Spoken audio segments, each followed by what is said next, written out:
Okay, cool. All right, so why the rope image? So yeah, I've had a few people ask.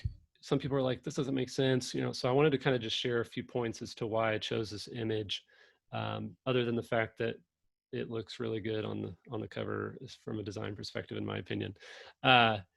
So as assistants, we manage tension. There's always this constant push and pull, and so I liked the rope because it kind of shows like we are the carabiner that kind of maintains that balance in a lot of different ways. And so there's this just tension and tug, but there's this steady, strong assistant in the middle of the crazy work environments that we work in. And then we also kind of, like I said, with the carabiner, we kind of hold everything together. You know, without us, it kind of just goes wherever. Our executives do whatever they want. The company suffers. And then guide and support. So if you've never been rock climbing, whether at like at a gym or actually out on a real rock with rope climbing, you've got what's called a lead rope. And so there's a spotter at the bottom that's holding the rope, and they're anchored in, and they basically, as you climb higher, they let out a little bit more rope. And then if you fall, they kind of can yank on the and lock the rope in so that you don't fall farther than you would like to fall. So the other kind of tie-in with the rope was that we as EAs are like, our executives are up on the wall and they're trying to bring their company to, you know, the sales numbers, or they want to sell the company someday. And there's all these goals that the executives trying to meet. And we're like that lead rope spotter at the bottom that is holding on. But it's not just holding on to them and supporting them. What do the spotters do that are, you know, helping somebody climb? They look ahead and they say, oh, your right foot, put your right foot there. Oh, put your left arm up about 10 inches above your head, because you can't always see unless you're sitting back and you're down there at the lead rope. So I loved that tie-in as well, because I think that's what assistants, we're leading, we're guiding them. We're not just supporting them, but we are also supporting them. So we're the eyes to our executive as they try to reach their goals. And then the last one is there was kind of the prologue. For those of you who have read the prologue, was a story about my brothers and I and my dad hiking on a glacier, a mountain glacier in Colorado. And my brother slipped and fell into a crevasse and disappeared, and we thought he was gone. So it was just this kind of story that I used that I then tied to my kind of career glacier in the book. And anyway, we didn't have the gear, we didn't have the equipment that we needed on that day and in that trek. And so this was kind of another time where it's like, okay, this is kind of like a climbing rope or a hiking equipment tie-in, where we want to be able to support the executives, but we also need support. We also need the right equipment. So the other guide and support analogy I like is assistant to assistant. So it's not only we're the lead rope helping our executive up the wall, we're an assistant helping another assistant up the wall, or we're trying to reach our career goals. And so that's why I kind of tied that in. So hopefully that makes sense. If anybody asks, that's why I did the rope, and I'm excited for the cover. I had a really great designer team named Erin Tyler. She was great, and very excited about that. All right. So just a quick overview of the book. It's called, the subtitle is 4 Pillars of a Confident, Game-Changing Leader Assistant. And the 4 pillars, I'll just kind of go through the 4 pillars. And just FYI, I hear a couple of background noise. If you could put yourself on mute, if you're not on mute, that would be helpful. So the first pillar, I talk about embodying the characteristics. And so what I kind of learned, the quick version of my story is I've been an executive assistant for 13 years or so. And after about 9 years, my prior executive got fired. burned out. I burned out. I decided to leave that organization and kind of hit reset. And one of the things that I realized was because people used to say, "Oh man, you're such a good assistant," and "Oh, you're like the rock. You're like the honey badger. You don't care. You just get stuff done." And I was just like, "All right, I'm awesome," you know. And then when I left, I was like, I didn't have any network. I was burned out. I didn't like. I just started realizing meeting. Oh, so then I started meeting other assistants, and I was like, I got a network, and I started realizing that I was like behind. Like I didn't really know what it meant to be a game changing assistant. I just knew meant to be like a solid, you know, good assistant. So what I did in this pillar is I outlined 18 essential characteristics. It's kind of an overwhelming list, but I was trying to be quick with that list and also realistic because I know that assistants require a lot of different things. But then what I did was I zoomed in on the 5 game-changing characteristics, um, and those are the ones that I really feel I was missing a lot of in my last role, and that what kind of makes those leader assistants really stand out from the rest of the pack. So these are the 5 game-changing characteristics: discerning, steady, confident, humble, and future-proof. So I kind of walk through each of these in the book, and just I really feel strongly about if these, you know, we need to embody all of the characteristics, but these are the ones that we can really lean into and really help us become that game-changing EA that our executive and really the world needs. So the second pillar is employ the tactics. So what I didn't want to do is I didn't want to talk about specific tools because the tools always change between jobs. They change every couple of years. There's new tools. So my kind of whole philosophy is that the tools you use don't really matter if the tactics you employ are flawed. And so what I tried to do is I tried to walk through all the different things we deal with: time management, calendars, email, travel, communication, interruptions, um, goal setting, which Jillian Huffnagel, who I think is on the call, she wrote that chapter, which is awesome. Negotiation, Al Hussein Madhani helped with that chapter. Resume, um, all these different areas, and I just tried to focus on the tactics. And then you can take those tactics and apply them to whichever tools you use. So that's kind of that's the practical, like hands-on, like here's how I manage my calendar, here's how I manage email, here's how I manage my executives, you know, travel, whatever.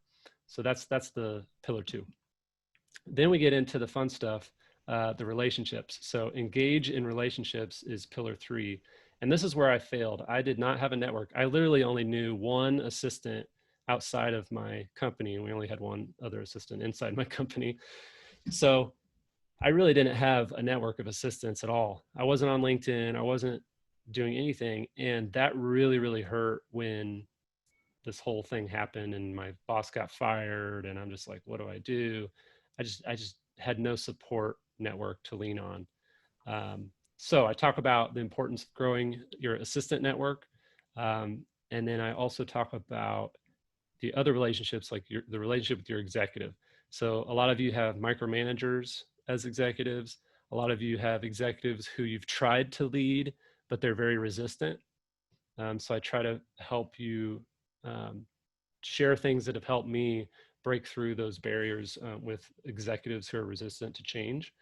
And then I talk about coworkers and how we should really just kind of the dehumanization of assistants, that the experiences that we have where people like coworkers, you think they're wanting to be your friend, you think they want to get close to you, and then you find out that, oh, they just wanted to find out the information from your boss, or they just wanted to know how your executive was doing. And these things are really, these are real experiences that we deal with all the time as assistants.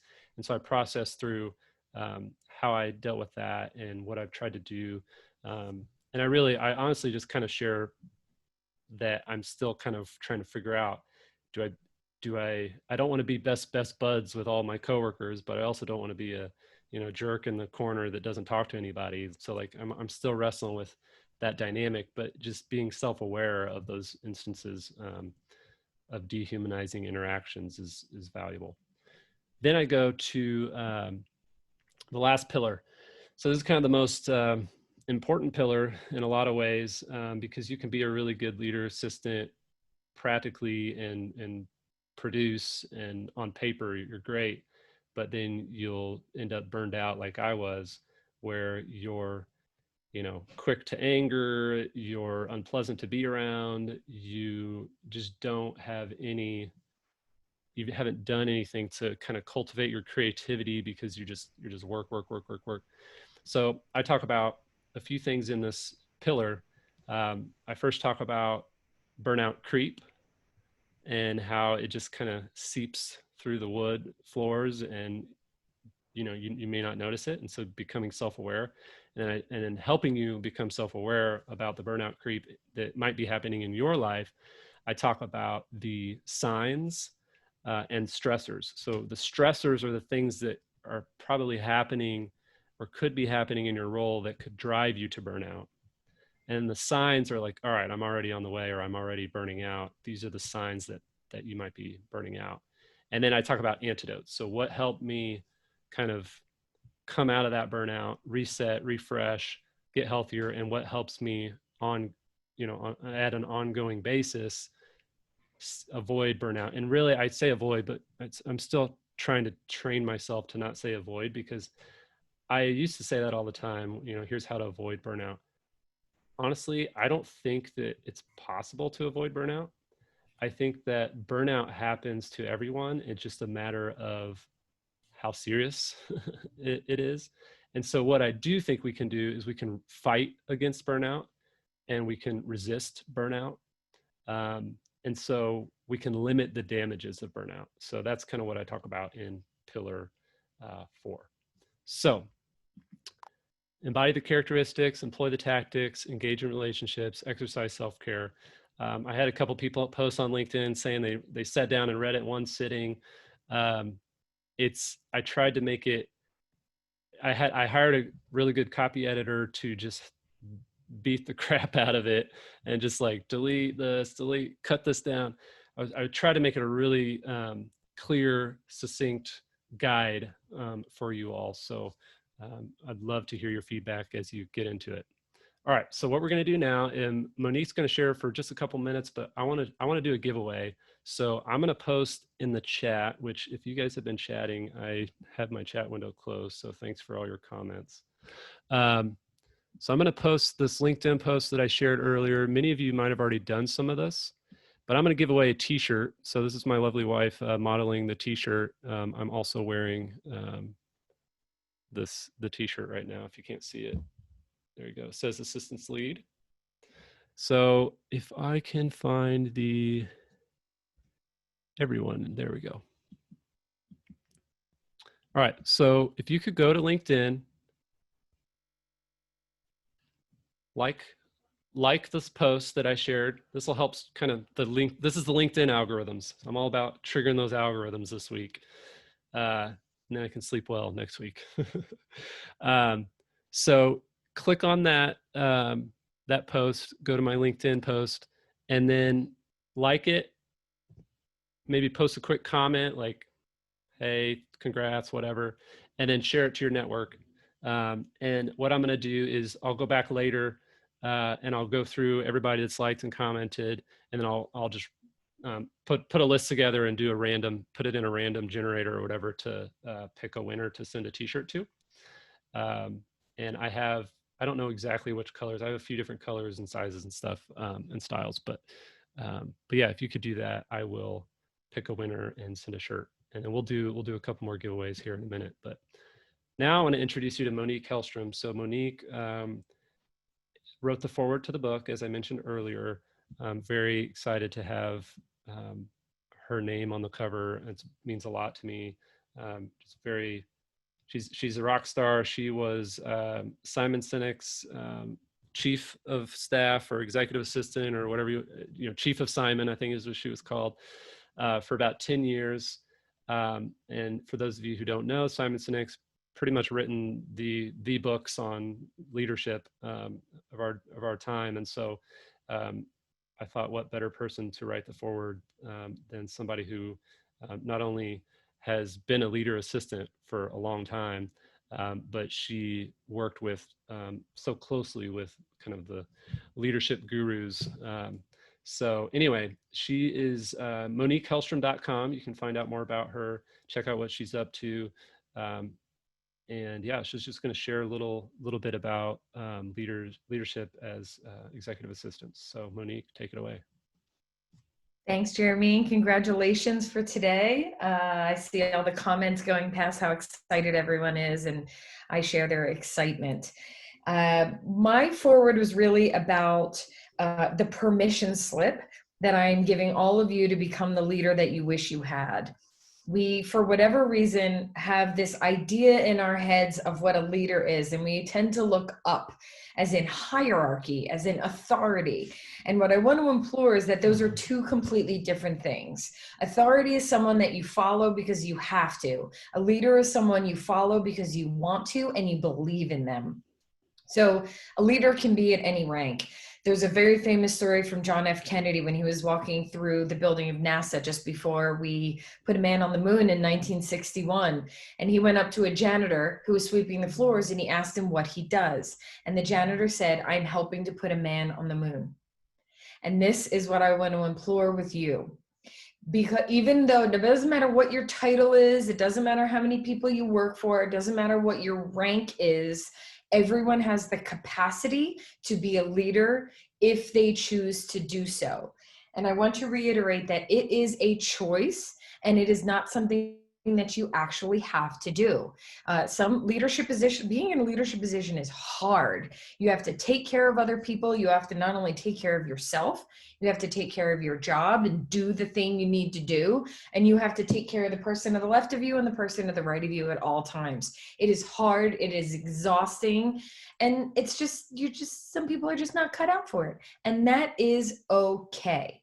But if you want to be a leader, I implore you that you have the ability to do so regardless of your rank.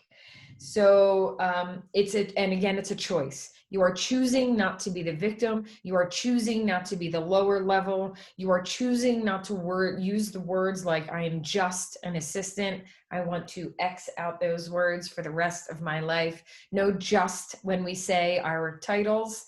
It is how we hold ourselves. That is what makes you a leader, and taking care of those around you. I want to say one other thing about change and this choice.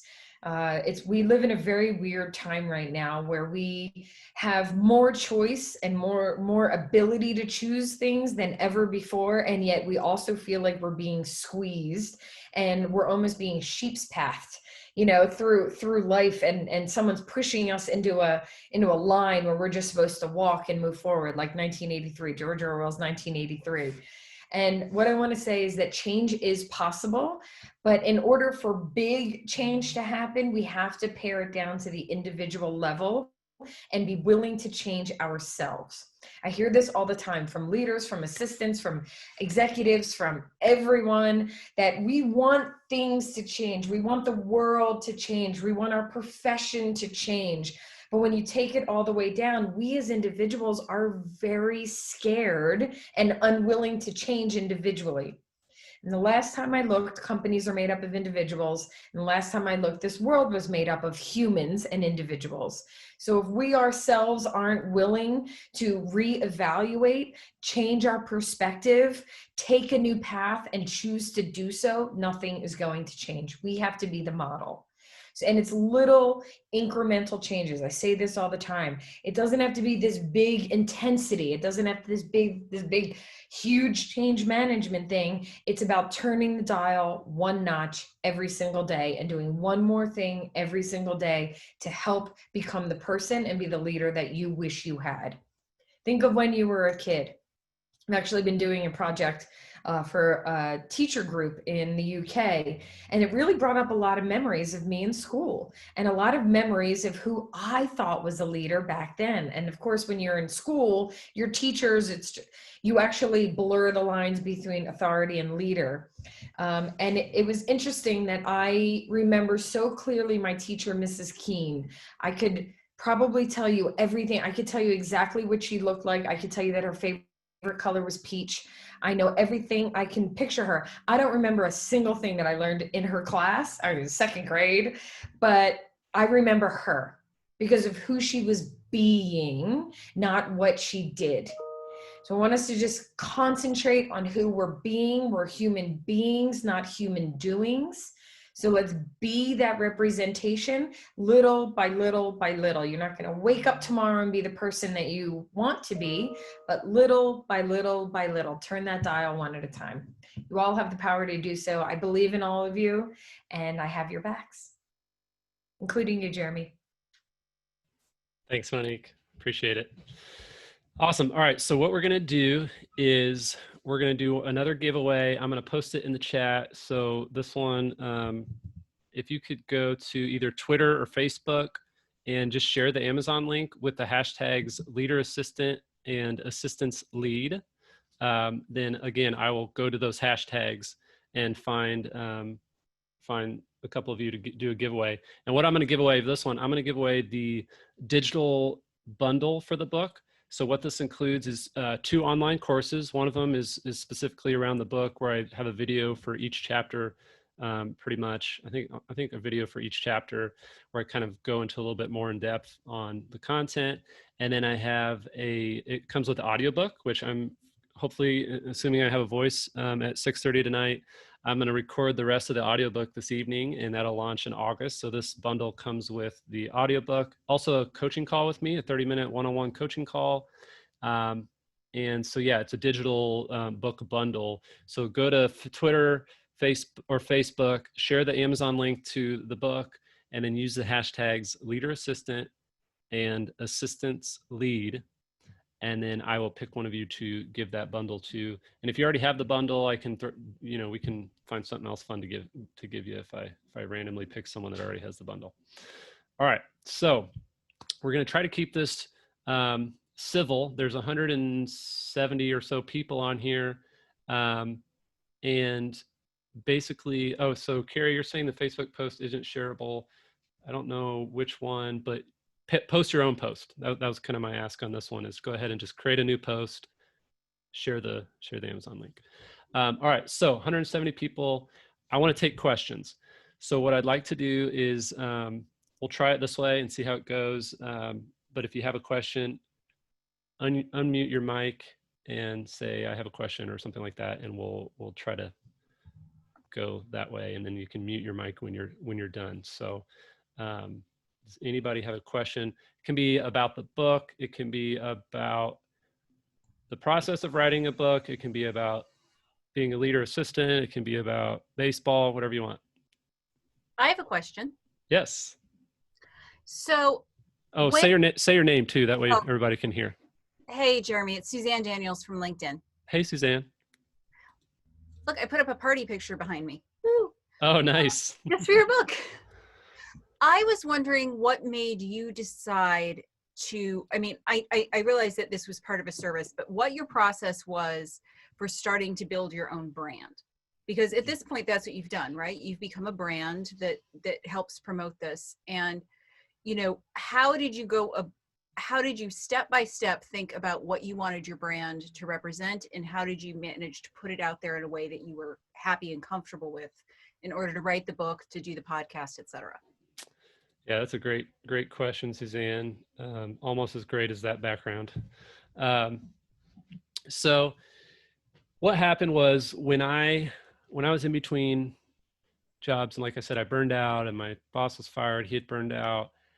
I just was like, there was just this driving force within me that was just like, I don't want this ever to happen to me again. I don't want this ever to happen to any executive or assistant ever. So how can I help as many executives and their assistants avoid burnout and accomplish their goals? So originally, honestly, I started with, like I said, I didn't have a network of assistants. So I was like, I don't even know where assistants hang out. I don't even know if there's such a thing as training for assistants. Like I was literally that like clueless. And so who I did hang out with though were the executives, because that's who my prior executive had hung out with. And so I just went to all my executive friends and I said, hey, I've got this crazy idea. What do you think? And they gave me some feedback, whatever. Well, one of those executive friends um, said, hey, have you heard of Bonnie Lowe Kramen? And I was like, no. And he's like, well, you should look her up. And I was like, okay. So I looked up and I was like, wait a minute, there is assistant training in the world. And there are other people that have had the same or similar experiences as I have. This is crazy. So I kind of started just like, all right, I'm going to just network. So I actually experimented with Facebook, Twitter, uh, Instagram, LinkedIn, and I just was trying to find, where the heck do assistants hang out online? And I found a couple Facebook groups, found out that LinkedIn was pretty active. Um, so that was kind of the catapult, if you will, that shot me into that direction. And then when I thought about my brand, my last executive had written a few books and he had a pretty big following, was a chaplain to the St. Louis Cardinals baseball team. Just a lot of kind of personal brand stuff on the side. And so what I kind of did was he did a lot of things really well and he did a lot of things not so well. And so I don't really, maybe that's my next book, figuring out how to articulate the whole personal brand thing. But I just noticed a lot of things that he did well, and a lot of things he didn't do well. And I'll give you one example of um, something that he did well. Something he did well. There was he would always partner with people that disagreed with his stance on certain things, and there were other people in his space that would choose not to partner with people that disagreed. And so I really took this as like, okay, this is a really interesting way to where people are still people, and we should still be kind to people, even if they have totally different, you know, worldview or philosophies or whatever. And so I just kind of took that really like that was something he did really well. It was just really got to know all kinds of different people, partnered with people. And so I wanted that to be part of my brand. Like I didn't want to be, um, you know, choose sides, if you will. And then honestly, I think I just knew that I wanted to help, and that's inherent in EAs. Most of us that really enjoy this role, it's because we like helping people. And so this was like a way that I could help people like me, in a way that I knew, like, I'd been in EA, I'd experienced burnout, I experienced a boss that would never, or that would always text me on Saturdays for some, because he couldn't find his remote to his TV, or things like that. Like, so it's just like I wanted to help as many as possible. I don't know if that answers your question or helps, but I'm still kind of trying to articulate how, or what my personal brand, um, you know, motto is. But I think generally speaking, I just try to help as many as possible, and I've just enjoyed meeting people. And I don't know, is there a follow up to that could guide me, or does that help? No, that was really useful. So, I mean, Bonnie has a great brand. We all see her marketing. We see Melba's marketing and things like that. And now we're seeing a lot of yours. Did you partner up with somebody, or did you just do it by learning, by watching? Oh, yeah, that's a great question. So I studied hardcore, um, this kind of idea of niche marketing, I think micro communities, um, and this just followed all these different podcasts and books outside of the EA space. I've obviously learned a ton from Bonnie and partnered with her, and she's been great as well. But before I even kind of started, I was already like researching how do you optimize a website, and what's important when you're trying to grow a group of people that are, passionate about one thing. And so I, people like Pat Flynn, who I interviewed his assistant, Jess Lindgren. She's great. I interviewed her on the podcast.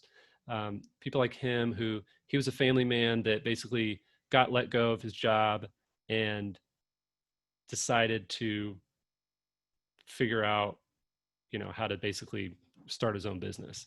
And the reason he wanted, one of the main motivating factors to that was he wanted to be able to drop his kids off and pick them up from school every day, like to have that flexibility. So people like that I just followed, and I learned a lot about, maybe email marketing or websites, or, like, okay, Seth Godin. You guys heard of Seth Godin? He's a marketing guru. He talks about permission marketing. But one of the things I was telling my wife last night, one of the things, I was mowing my yard probably 4 years ago, after I'd left my last job. I think it was when I was in between roles. And I was listening to a podcast from Seth, and he's like, a lot of people come to me and say, "Hey, Seth, I wrote a book. How do I get it in front of people?" And he's like, "Well, step back." He's like, you just did it all wrong." He's like, "You should have been sharing your ideas with people for the last 3 years. You should have been connecting with people and learning from people and for the last few years. And then after you've done that, then you can write a book." And so it just kind of stuck in my head. I was just like, that's interesting. Cause I'd never heard it put that way. I always heard like, oh, you just got to write a book and then you'll figure out, so that's what I've been doing the last 4 years. And it was kind of in the back of my mind. And my wife always says, if I want something, I go get it. So I just, yeah, that was just a random side note that really helped me. Can I add something to that? Yeah, definitely. So in the actual space of building your own personal brand, 3 things that are going to absolutely be the keys here: knowing your purpose / your why, knowing what your values are, what you value in your daily life, and knowing what your personality is. These 3 things, you will not be able to build a personal brand unless you know these things, because it's something that is within you. Your purpose, your why is inside of your belly. It's the fire that drives you to make every decision that you make. And that is your brand. A part of that, if you take your why, your purpose, add layer on top of that what you value, meaning what you do to bring your why to life, the actions that you take, and then what your personality is. Those are the 3 components. That's your cake. That's your 3-layer cake right now of your brand. And that's how you can talk about yourself. It's going to give you this language to use that you can use externally, like a resume, like a CV, so that you can say, this is who I am as a person. And if you believe what I believe, come join me.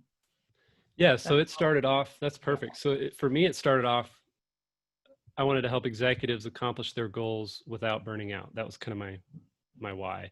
And then what happened was in my why, Jeremy. Say what? That's not your why. Oh, that was my what? That was your what? So, but that was like that was kind of then how I did that was I helped them with their assistants, because I thought the only way that you can accomplish your goals without burning out is to have a killer rock star leader assistant. And then over time, it just kind of shifted. I realized that assistants were latching on to what I was writing. All my blogs, if you look at most of my like early blogs, they were written to the executives. And so, but assistants were the ones that kept reaching out and reading it and latching onto it and sharing it with their executives. So anyway, then it kind of shifted. So now my kind of resume that I say or whatever is helping assistants lead well without burning out. It's basically the same thing, but just cleaned it up over the last 4 years. Okay, so I'm looking at a couple questions on the chat. Podcast. Somebody's asking about share about podcast journey. What was the light bulb moment to make that happen? Well, I've actually, I came from a music background. I have a music minor and I played music a bunch. And I did a lot of actually audio editing and audio production and even podcasts in the past. And so I always had this, like, I really enjoyed that process. So I always had the idea that it'd be fun to do a podcast. But what really pushed me over the edge was last year, I just started thinking about it again, because I would think about it and then I'm like, I'm not going to start it because I'm not going to have enough content to keep it going. I'm not going to have enough energy to keep it going. And I don't want to just, do it. And 3 episodes later, it disappears. So I finally was like, wait, I think I have enough content or I think I have enough connections. I think I could actually do this. So a year later, I've been doing one pretty much every week. I think I skipped a couple holidays, holiday weeks. But then that, as far as connecting to my book, I mean, I always thought that as a brand, if you're kind of trying to build a business or build a brand, like there's credibility pillars, and having a consistent, successful podcast is a credibility pillar. And then I felt like my other credibility pillar was I am an EA right now. I've been an EA for a long time, so I know what it's like to be an EA. And then the kind of another pillar that I was like, you know what, I should probably put my thoughts into a book. That would be kind of this other credibility pillar. So that's kind of how it all ties together. Is people absorb things, information in different ways. Some people would really rather sit down and read a book. Some people would rather listen to a podcast. So I like having the different mediums. If that answers your question. Anybody else have a question? Otherwise, I'll keep looking at the chat, see if.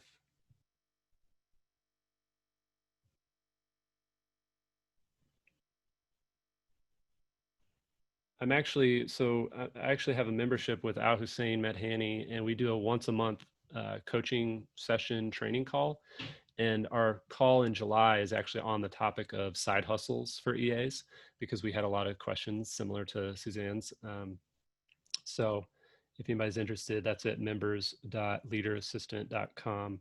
And we're gonna be talking about side hustles next month. Jeremy, I've got a question for you. What's up, Alex? What's the plan for you over the next 12 to 18 months in terms of yourself? Kind of what's the goal, or what's the next 12 months for you look like?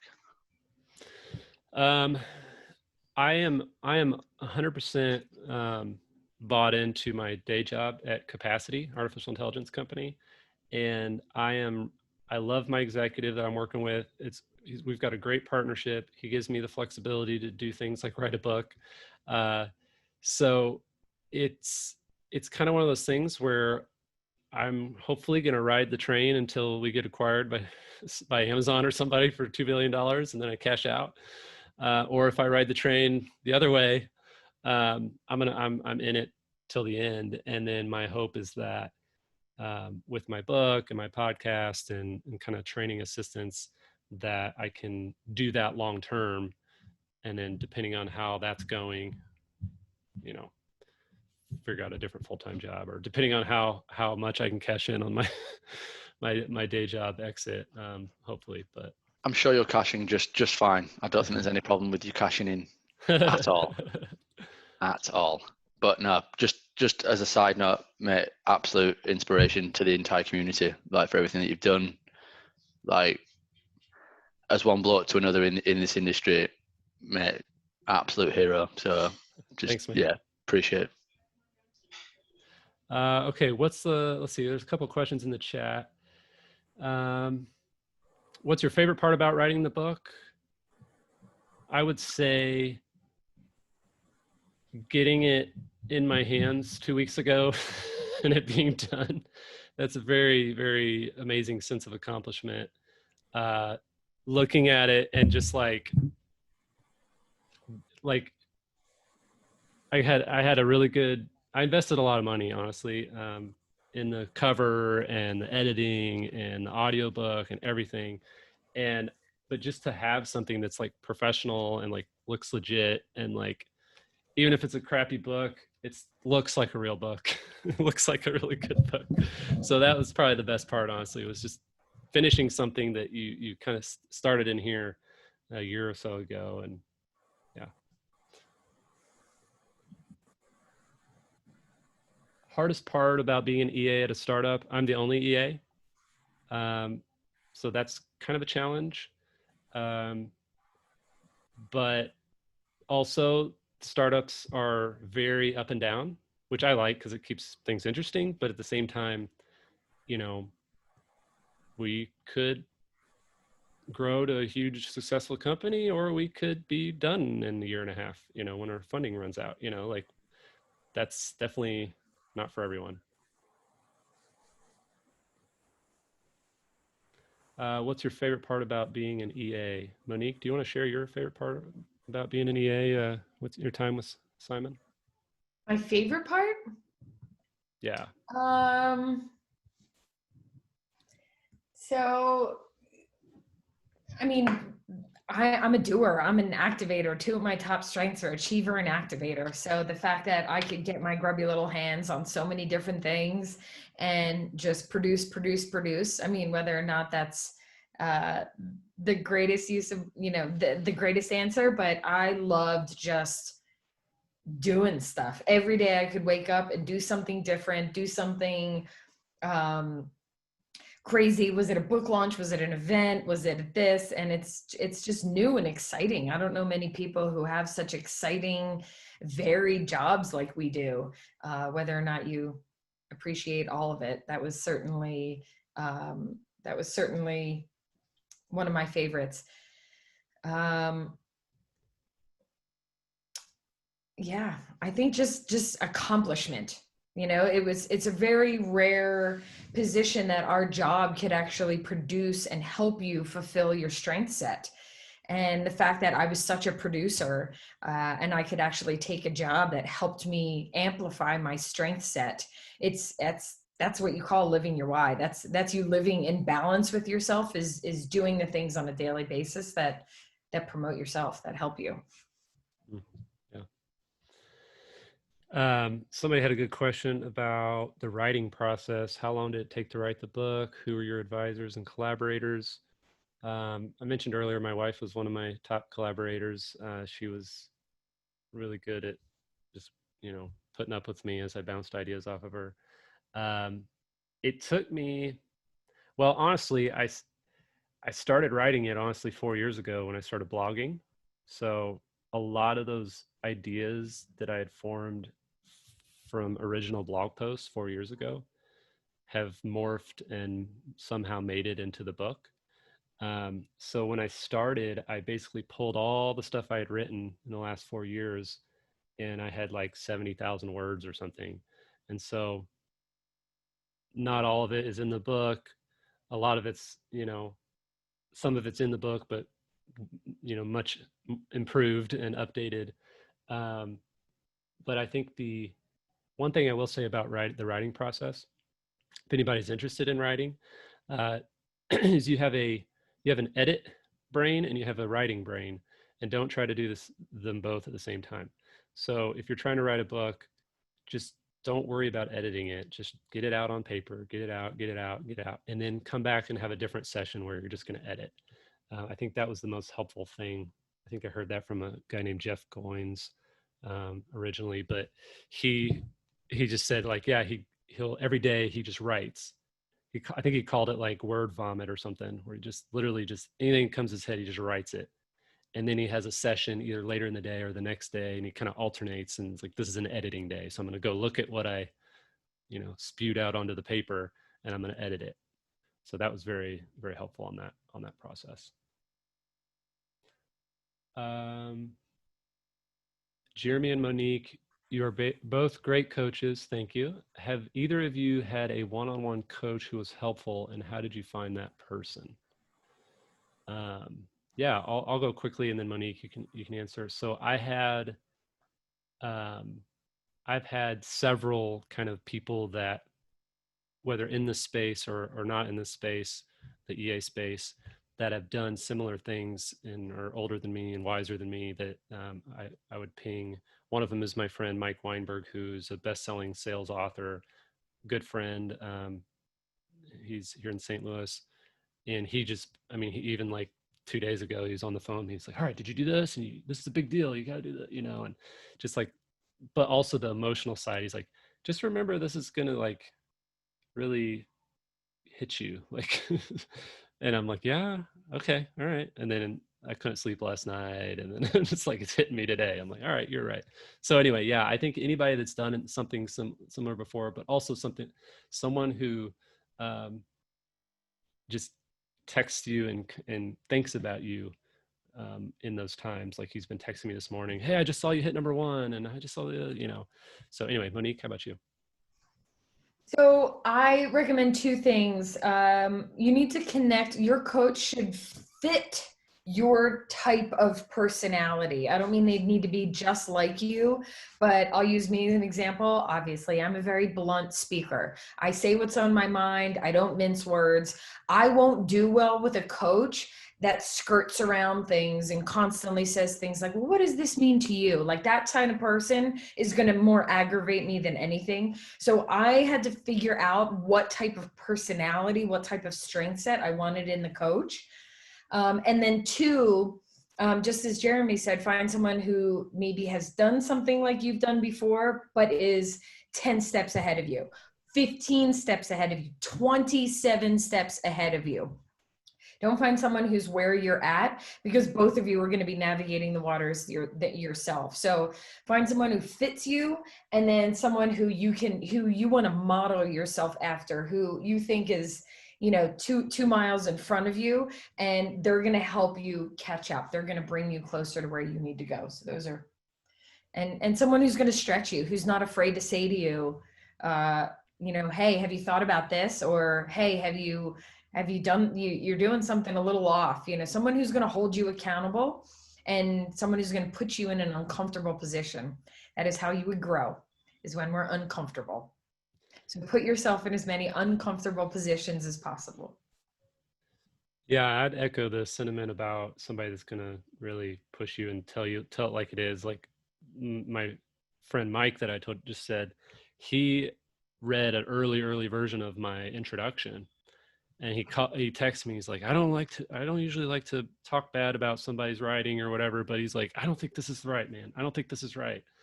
And he was right. Like it just wasn't, and it was early. So, I knew I was a little more open than I would have been if it was later on in the process.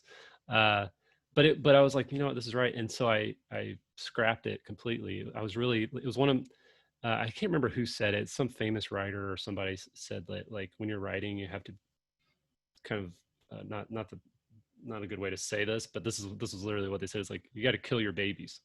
So like, there are things that you're just like, you love this part. Oh man, this is like I worked so hard on this. This is going to be so good. Like, that's how I felt about that part, but it ended up not making the book at all. And I look now and I'm just like, my introduction's 100 times better than it ever would have been if I would have tried to, stick with that. Had a few people ask about how to find coaches. I think you're probably already connected with somebody that either has a coach or is a coach. So ask, and a lot of the speakers, Linda and Bonnie are on here, Monique, myself. There's a lot of the trainers and speakers are also coaches.